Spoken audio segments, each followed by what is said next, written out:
We left off in Alexandria in the 2nd century. And today we're going to travel to the 14th century to Northern Europe.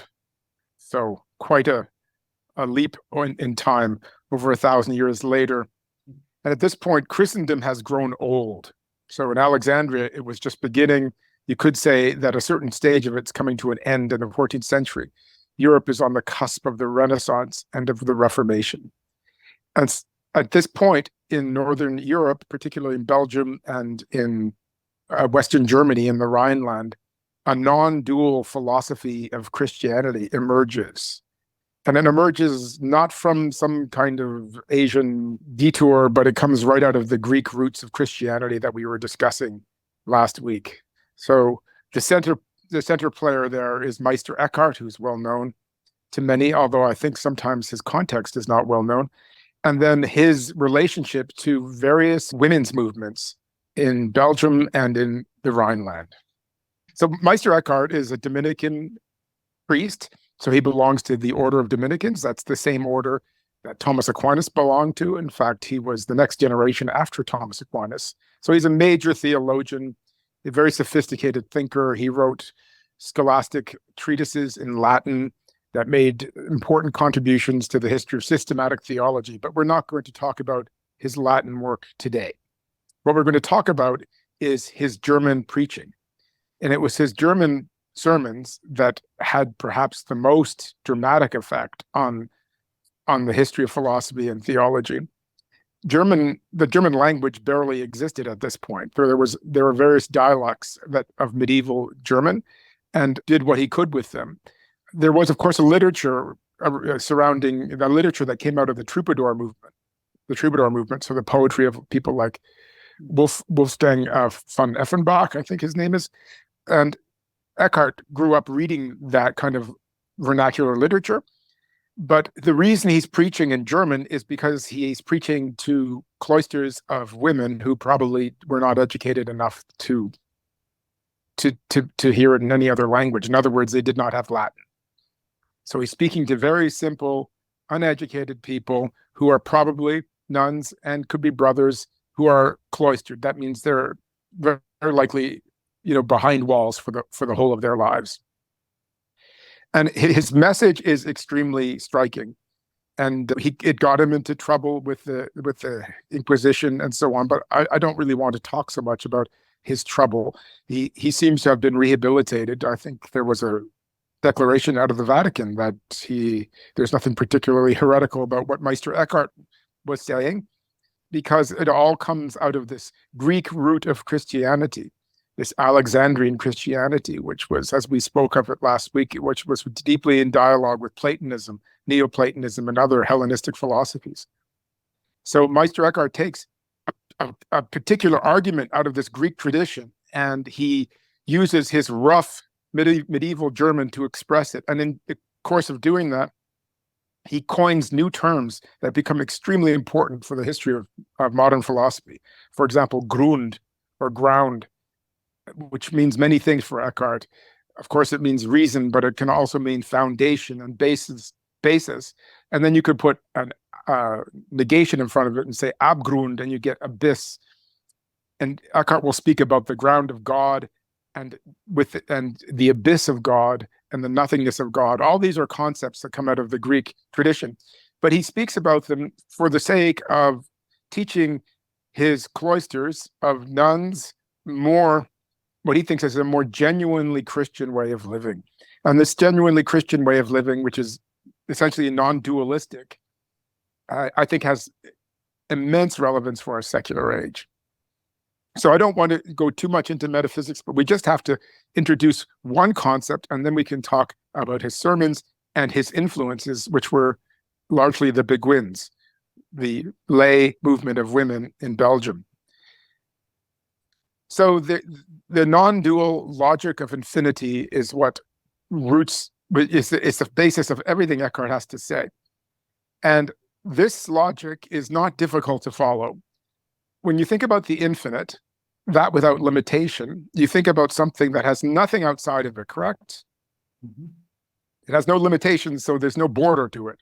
There's no place where it isn't. And that is, of course, the concept of God.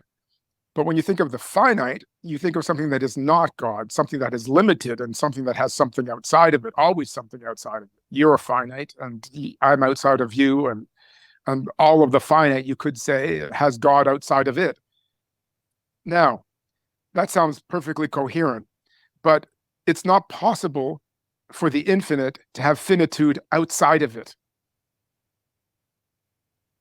It's not possible that there would be a boundary between the infinite and the finite, which would be equally valid for both infinity and finitude. It might be the case that the finite understands itself to be not God, and on the other side of its finitude is God, a kind of relative distinction. But it's not possible that that distinction would be valid for God, because that would make God finite. Mm-hmm. So the infinite cannot have finitude outside of it. And that means that the relationship of the infinite to the finite, or God to the creature, and many other distinctions, it cannot be a dualistic relation. And that's what we mean by non-duality. The infinite and the finite cannot be two separate things. We need to find some other way of thinking about the finite. And the solution that comes out of the Greek tradition, out of Alexandria, which Eckhart modifies in his German sermons, is that the finite is contained by the infinite. The finite is inside the infinite. In a certain way, the finite is nothing other than the infinite in a certain experience of itself. Mm-hmm. Is that clear? It is clear. I want to say, when you speak about the infinite and the finite, it's hard for my mind not to go to Kierkegaard and his definition of the spirit, where he speaks about the sort of meeting point between the two. Mm-hmm. Yes, Kierkegaard takes these concepts and does something quite different with them. Yeah. In many ways, Kierkegaard is quite opposed to Eckhart. Really? But they're both Christians. But their opposition has something to do with the fact that, and I think we talked about this, that the Christianity is this hybrid, and it has a Greek root and a Jewish root, and the Greek and the Jewish root are very different. Mm-hmm. You know, and this Greek and this Jewish root, they can be emphasized at the expense of each other, or they can work together. And I see Eckhart really emphasizing this Greek root of Christianity, and Kierkegaard the Jewish root of Christianity. And on the Greek line, you know, we are all, in some respects, participating in God, and our innermost essence is not different from the divine. You can find similar arguments in Plotinus and Plato. But on the Jewish line, God is wholly other. Yeah. And we are nothing. Right. That makes sense. Yeah. Yeah. So we're on this Greek line of the Christian tradition, but there's nothing unchristian about Eckhart, and that's important to emphasize. So for Eckhart, God is infinite. He has nothing outside of him, which means that from the perspective of divinity, the finite is within the infinite. The finite is somehow participating in the infinite or contained by the infinite. And now Eckhart is trying to encourage his disciples to come to an understanding of themselves as children of God, rooted in God, created by God, sustained by God, and destined to be united with God. In other words, to understand the finite as entirely dependent and contained by the infinite. And so he's trying to help his disciples see things from this divine perspective. And in this divine perspective, we cannot separate the opposites. This is perhaps where the Jungian resonances come in. God has to be the coincidence of opposites. There's no negation in him. There's no negative in him.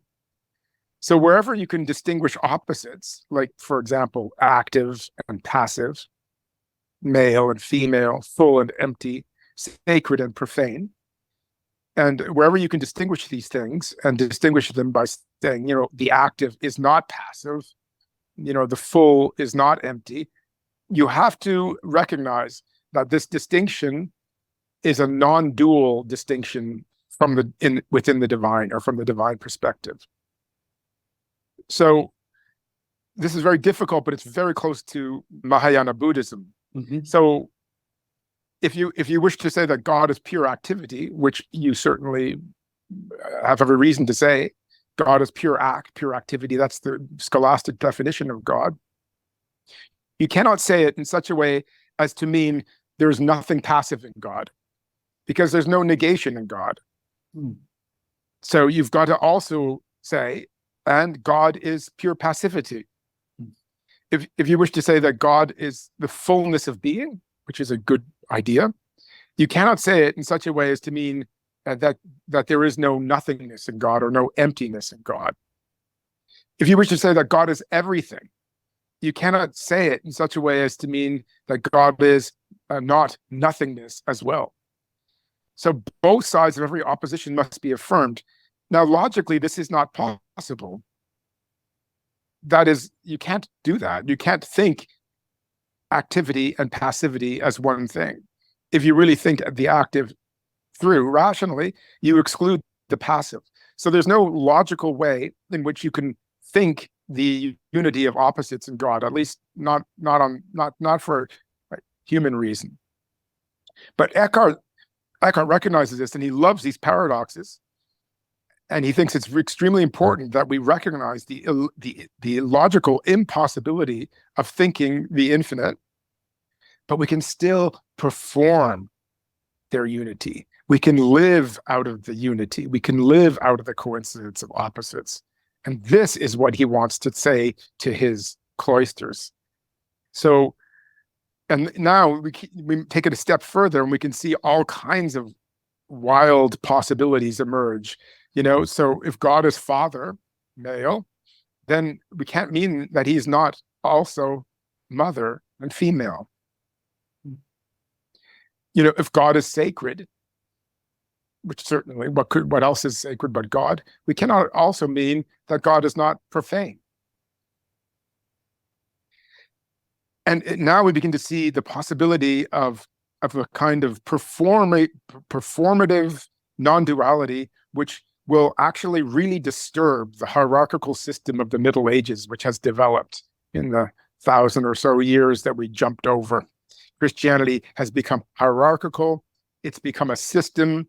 There's very sharp distinctions between the sacred and the profane. There are very sharp distinctions between gender roles.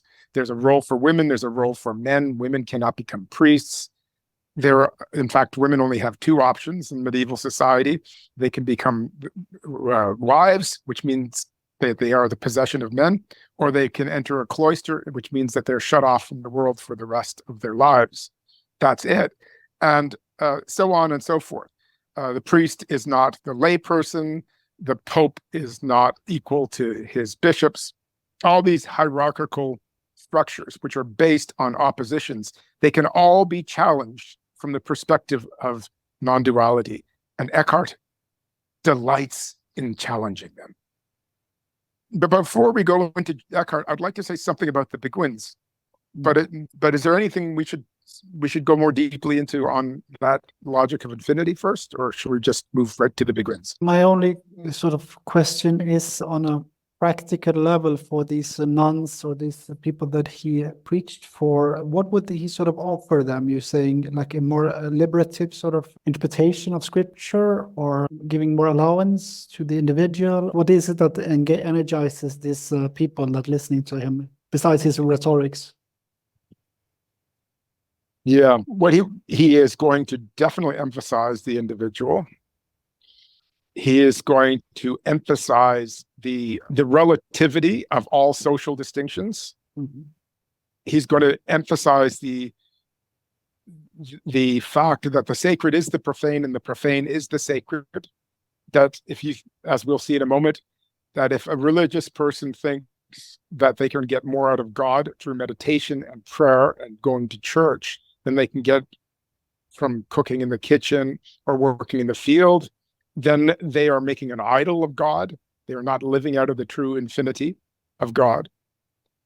And he's also going to emphasize a certain kind of ethical freedom, which was deeply disturbing to the hierarchy, more or less saying that the true Christian doesn't act for a moral purpose, but acts spontaneously or lives without why. He presents a whole set of what we could call Christian koans to his cloisters that shake them up. And we have to think of who these people are. So imagine a woman who spent her whole life behind a large wall, involved in basically going to church, working in the field, practicing personal acts of penance, maybe working with, maybe doing some work for the church in some respect, working for priests, a whole life given to the service of religion, trying to make herself perfect in a certain way. And Eckhart says to this woman, you're dreaming. You're not a true Christian. If you think for a moment that you could have more of God by going to church than you can have by working in the field, or if you think that your moral effort is necessary to your realization of union with God, then you're actually an idolatress. So you can see it's got extremely profound secular implications. It's almost it is proto-Reformation. It's not a novel argument to say that Eckhart is the beginning. The seeds of the Reformation are found in Eckhart. Yeah, I mean, I was almost wondering if some of these women listening to him would just escape that prison or that cloister. Well, that's the interesting thing. So Eckhart has all these wild things to say to these cloisters of women, but it turns out that he learned a lot of them from other women who were actually already doing it. And this is the Beguines, extremely interesting lay movement, and mostly in Belgium, but not only, and flourishing in the 14th century. And as we said, the only two roles women had in medieval society were to be cloistered, that means to take vows of poverty, chastity, and obedience, or to be married, which means to produce children and be essentially the property of a man. That was it. And we shouldn't underestimate how much freedom there was in a cloister, of course. It was a good option for a woman, but nevertheless, there were these two options. But then in the late Middle Ages, a movement began wherein women began to live together in cities in a common house, sharing their property, but not taking vows. So not living as nuns, but neither marrying either. Living with personal or private vows of celibacy, and working in the community, mostly in social work, serving the poor. And they practiced contemplative prayer and social service, but not in a cloister.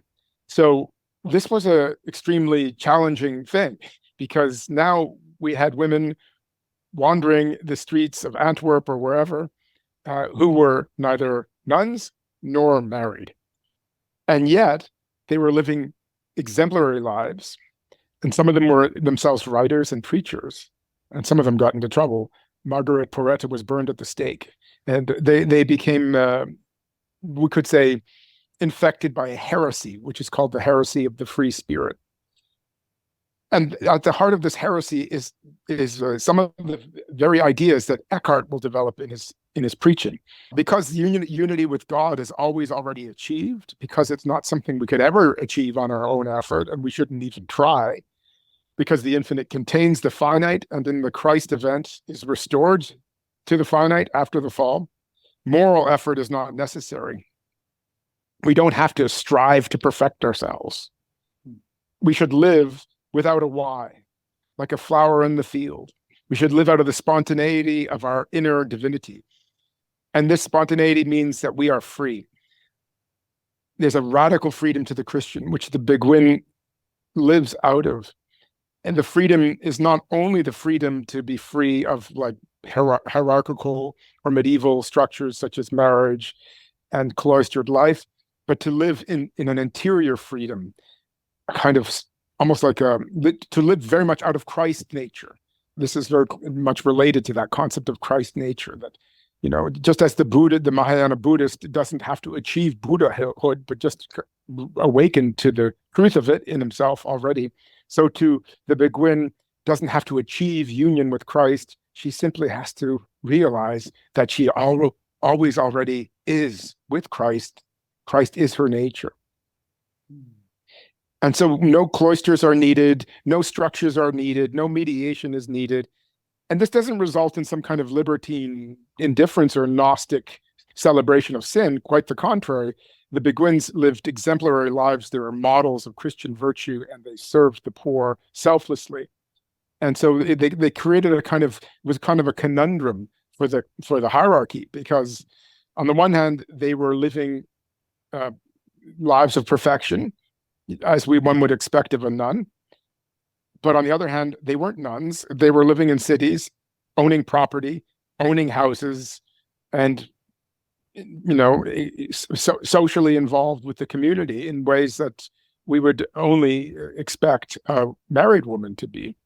So there was something very subtly subversive in this form of Christian life, and yet it comes directly out of Christianity, out of the Greek root of Christianity for sure, but also out of Paul, out of Galatians 3, a passage we've spoken of several times. In Christ Jesus, there's neither male nor female, neither slave nor free, neither Greek nor Jew. So for these women were performatively living out of that Christian non-duality. In other words, they were disidentifying with the social role assigned to their gender on the solidly Pauline grounds that in Christ Jesus, they are not defined by their gender, just as they're not defined by their social class or by any social structure. Christ's nature relativizes every social distinction. Christ's nature relativizes every distinction.